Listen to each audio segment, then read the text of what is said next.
नमस्कार, मैं हूं अखिलेश पांडे और आप देख रहे हैं सी न्यूज़ भारत। वक्त हो चुका है न्यूज़ बुलेटिन का। इस बुलेटिन में हम बात करेंगे अमेठी की, जहां लकड़ी और रस्सी के सहारे खंभे से हो रही है बिजली की आपूर्ति। आगे चर्चा करेंगे बलरामपुर की, जहां थाना गौरा चौराहे को विकासखंड ब्लॉक बनाए जाने की मांग की जा रही है, लेकिन अभी तक सुनवाई नहीं हुई। साथ ही बात होगी इंदौर की, जहां मां की मौत के बाद पिता बना 4 बेटियों और दिव्यांग बच्चों की जान का दुश्मन। और भी तमाम खबरों पर आइए विस्तार से करते हैं चर्चा। अमेठी की पुलिस एक बार फिर सुर्खियों में है। अमेठी की पुलिस नहीं बाज आती अपनी दादागिरी एवं गुंडागर्दी से। ये मामला अमेठी के जामू थाना क्षेत्र का है, जो कि हरिलाल अपने दरवाजे के सामने शौचालय का निर्माण कर रहे थे। उसी पर शिव दुलारे आदि ने रोक दिया, तो हरिलाल ने भी थाना दिवस पर जाकर वहां पर गौरीगंज के उपजिलाधिकारी एवं राजस्व विभाग थाने पर बैठकर जनसुनवाई की एवं जनसुनवाई का निस्तारण भी किया। इस दौरान हरिलाल अपनी बात उठाते हुए गौरीगंज उपजिलाधिकारी के सामने न्यायपालिका सुल्तानगंज का कागज दिखाते हुए अपनी सारी व्यथा बताई। मामला है सर, मामला ये है कि अपने दरवाजे के सामने अपनी ज़मीन में मैं लैट्रिन बना रहा तो था। क्या हुआ? तो राम दुलारे आज ने हमको मना कर दिया। क्यों मना कर दिया? तो कि ये जगह हमारी है। कैसे उस तरफ उनका दरवाजा? कुछ नहीं, उनका घर का पीछा है, हमारे जैसे दरवाजे के सामने है। अच्छा, उसके बाद साहब पुलिस भी आई, मना कर दिया। क्यों मना कर दिया? कि जगह तुम्हारी नहीं है, कोर्ट कुछ अपना सबूत दिखाओ तो बनाओ, नहीं तो नहीं। उसके बाद गए हम कोर्ट से कागज़ ले आए, तो उसके बहना भय थाना दिवस रहा। तो सर, वो कोर्ट का कागज़ को देखते हुए एसडीएम साहब, लेखपाल साहब, एसओ साहब, मतलब और गण उसमें सिपाही जन रहे। हमको एसडीएम साहब ने आदेश किया कि जाकर बढ़ाओ। तो वहाँ करके हमने 6 बाई 8 और 3 फीट ऊंचा इतना गहरा बनाया और 7 फीट का उसी आगे में, क्या हुआ? 7 फीट का कुआं उसी में है। आगे अच्छा क्या ना, हुआ? उसके बाद बंद कर दिया साहब। ये सरकारी लेटरिंग है। पहली किस्त आई, अच्छा दूसरी किस्त अब की आई तो फिर बनाना शुरू कर दिया। राम दुलारे आज ने मना कर दिया सर। अच्छा, उसके बाद फिर हम वहाँ थाने गए और थाने से फिर सिपाही आवा, फिर भी हमको मना कर दिया। क्यों मना कर दिया? कि जगह तुम्हारी नहीं, विवादित ज़मीन है। अच्छा ना, तो क्या विवादित है? नहीं, विवादित साहब नहीं, उनका घर का पीछा हमारे कैसे आप कहते हैं विवादित नहीं है? तो नहीं माने साहब, पुलिस की आगे हम। क्या सबूत है कि विवादित नहीं है? अब तो हमको जबान से कहना है, ज़्यादा बोली तो कहते हैं कि बंद कर देंगे, हम घसीट के ले जाएंगे। तुम्हारे कोर्ट के कागज में क्या है? कोर्ट के कागज में हमारी है। कोर्ट ये दे रहा है, हाँ स्पष्ट कर हाँ, रहा कि है। वादी और पटवादी उसमें लिखा गया। तो पुलिस कोर्ट के कागज क्यों नहीं मान रही? नहीं मान रही सर। अमेठी से सी न्यूज़ संवाददाता हंस बहादुर की रिपोर्ट। विद्युत उपखंड जायस अंतर्गत पावर हाउस फुर्सतगंज के उपभोक्ता अवर अभियंता के हठधर्मिता के कारण परेशान हैं। अधिकारियों के निर्देश पर भी जे शिकायत का निस्तारण नहीं करना चाह रहे हैं। 2-3 वर्ष पूर्व की शिकायतों को भी समाधान नहीं करना चाहते हैं। कहीं बिजली के खंभे को रस्सी व लकड़ी के सहारे रोककर बिजली की आपूर्ति की जा रही है, तो कहीं लो वोल्टेज होने के कारण ग्रामीणों की मांग पर सौभाग्य योजना के तहत लगे ट्रांसफार्मर से बिजली की आपूर्ति नहीं की जा रही है। शिकायतों के निस्तारण के लिए ग्रामीण अधिकारियों की चौखट की परिक्रमा करते करते थक हार चुके हैं। जायस विद्युत उपखंड के पावर हाउस फुर्सतगंज में उपभोक्ताओं की पीड़ा सुनने वाला कोई नहीं है। बताते हैं कि पावर हाउस का चक्कर लगाते लगाते थक जाने के बाद भी जेई से संपर्क नहीं हो पाता है। उपभोक्ता अपनी पीड़ा बताने के लिए फ़ोन करते हैं तो जेई फ़ोन भी उठाना मुनासिब नहीं समझते हैं। क्या नाम है आपका? जी, मेरा नाम मोहम्मद इमरान है। कहाँ के रहने वाले हैं? उदारी चौराहे के भैया रहने वाले क्या हैं। समस्या आ रही है बिजली के पोल में? फॉल की दिक्कत ये है भैया कि आंधी आई थी और पूरा फॉल गिर गया आंधी में, और बच्चे यहाँ छोटे रहते हैं। आन चौराहा मेन रोड की बात है, दिन भर खेलते कूदते रहते हैं। परेशानी ये है कि ये किसी भी टाइम कोई भी हादसा हो सकता है और कोई सुनने को तैयार नहीं। जेई को फ़ोन किया गया या काफ़ी लोगों को बताया गया यहाँ के लोगों को, लेकिन कोई सुन नहीं रहा। कितने महीने से दिक्कत आ रही है? ये लगभग मुझे लगता है करीब 2 महीने हो गए। कोई जांच करने नहीं आया यहाँ पे? अब जांच करने आया होगा, हमें ध्यान नहीं। सामने भैया रहते हैं, इन्हीं के फॉल की बात है, यही अपना देखते भालते रहते हैं और कोई भी देखने भी नहीं आया? कोई नहीं आया था। अच्छा, कोई नहीं आया भैया। और वो अगर इसकी शिकायत हो जाए और सुन ले तो बड़ी अच्छी बात है। छोटे छोटे बच्चे हैं, किसी के ऊपर कोई भी हादसा हो सकता है। क्या नाम है आपका? मोहम्मद सौराब। क्या समस्या आ रही है? समस्या ये है कि ये तकरीबन 1-1.5 महीना हो गया, खंभा आंधी तूफान में टूटा है और टूटने के बाद ये मकान पे झूल रहा था, तो इस पर रस्सा और छूनी से इसको टाइट कर दिया गया। फिर जय साहब को फ़ोन किया, वो पहली बार तो फ़ोन नहीं उठाए, 3-4 मरतबा करने के बाद फ़ोन उठाया तो पहली बार वो भड़क गए कि हम जिम्मेदार नहीं हैं, हमारे पास बहुत ही इतना बड़ा ये फील्ड है, हम कहाँ कहाँ देखें, किसको देखें, क्या देखें। फिर उसके बाद प्रधान जी से बताया तो उन्होंने फ़ोन किया, उनका भी फ़ोन नहीं उठाया। अब फ़ोन नहीं उठाया तो फिर 2 दिन के बाद प्रधान जी ने फ़ोन किया तो बातचीत हुई तो उनसे बताया परेशानी कि ये परेशानी है, ये खंभा टूट गया है, इसको देख रहे हो कि इसको सही करा दो, घर पे गिरेगा, फैमिली रहते हैं, बच्चे चोट खा जाएंगे या कोई हादसा हो जाएगा। लेकिन फिर भी वो इसको देखने नहीं आए अभी तक। उसके बाद भी प्रधान जी ने कहा कि आप इसकी लिखित दो शिकायत, तब कोई मान होगी शायद। कि हमने लिखित करा के फिर सबसे पहले एसडीओ साहब को दिया। एसडीओ साहब ने क्या नाम है? अजय कुमार। कहाँ के रहने वाले हैं? इसी चौराहे पे व्यापार करता हूँ, दुकान है मेरी। चौराहे का क्या नाम है? चौराहे उधारी चौराहा। क्या समस्या आ रही है बिजली के खंभे को लेकर? समस्या ये आ रही है 24 या 25 तारीख को आंधी तूफान आया किस था। महीने में?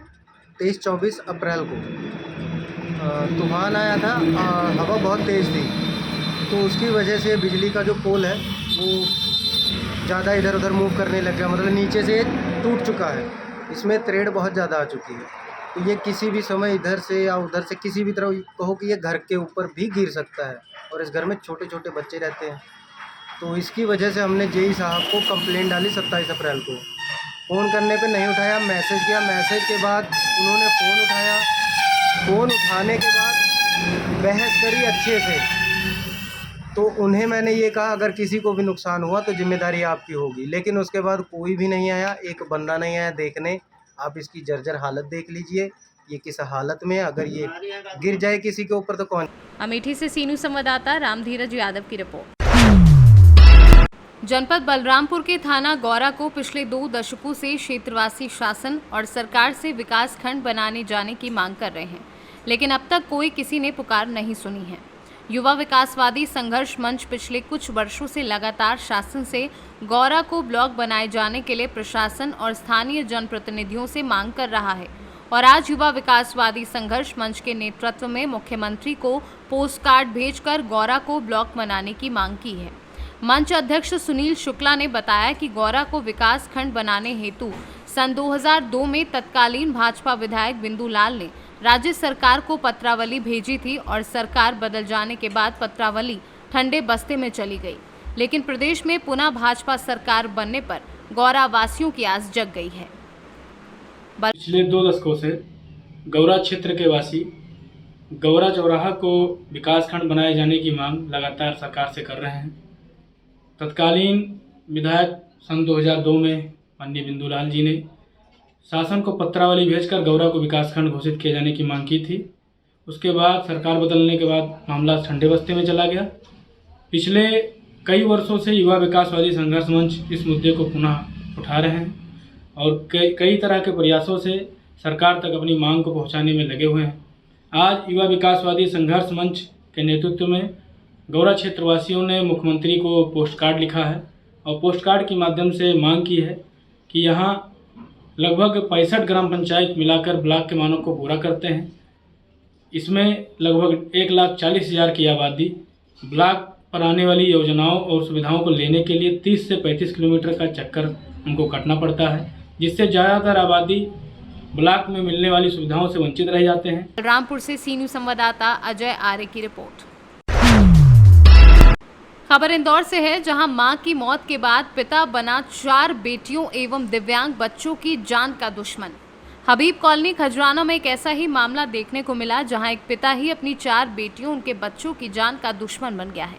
बेटियों से दुश्मनी निकालने वाले पिता का नाम अहमद हुसैन कुरैशी है, और माता अफलातून बी के कोरोना काल के समय मृत्यु हो जाने के बाद से ही पिता अहमद कुरैशी अपनी बेटियों की जान का दुश्मन बन गया है।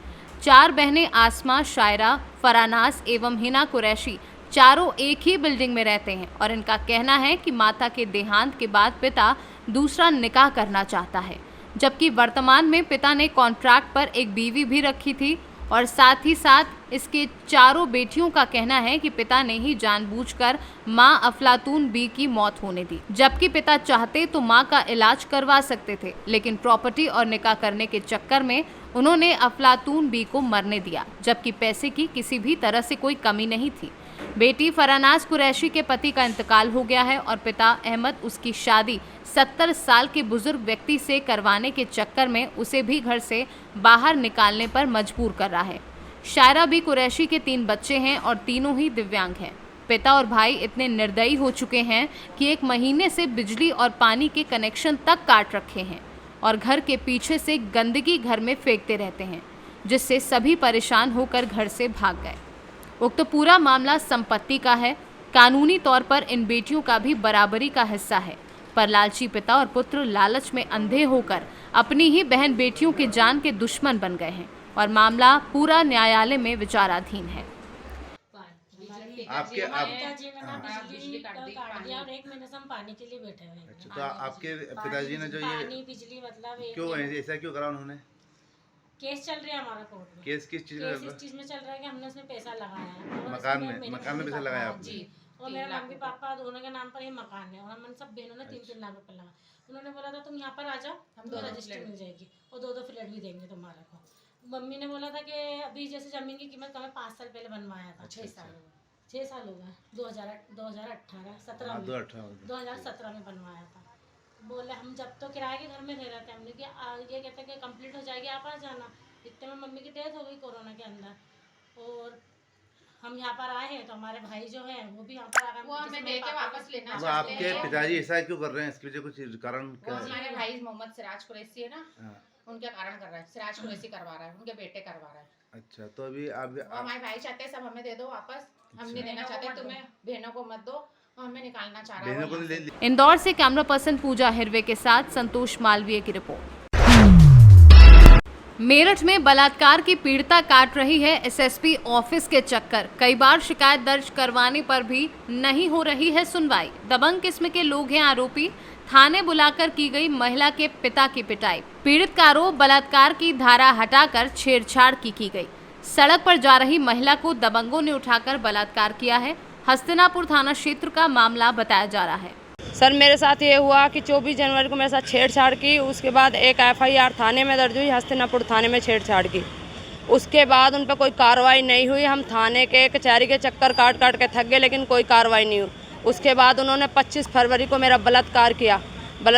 उन्होंने सड़क से उठा के गन्ने के खेत में घेर के उन्होंने मेरा बलात्कार किया। 3 लोगों ने, 5 लोग थे वैसे, वे 3 लोगों ने किया, गुरुदयाल, मोनू और विपिन। उसके बाद से उनके ऊपर एक एफआईआर और दर्ज हुई 15 मार्च को। लेकिन जब वो एफआईआर दर्ज हुई उसमें से बलात्कार की धारा को हटा के जब छेड़छाड़ की धारा लगा के एफआईआर दर्ज कर दी गई। लेकिन थाने वाले हम पे दबाव बना रहे सर कि फैसला कर लो इन लोगों से, तुम कहाँ तक लड़ोगे, फैसला कर लो।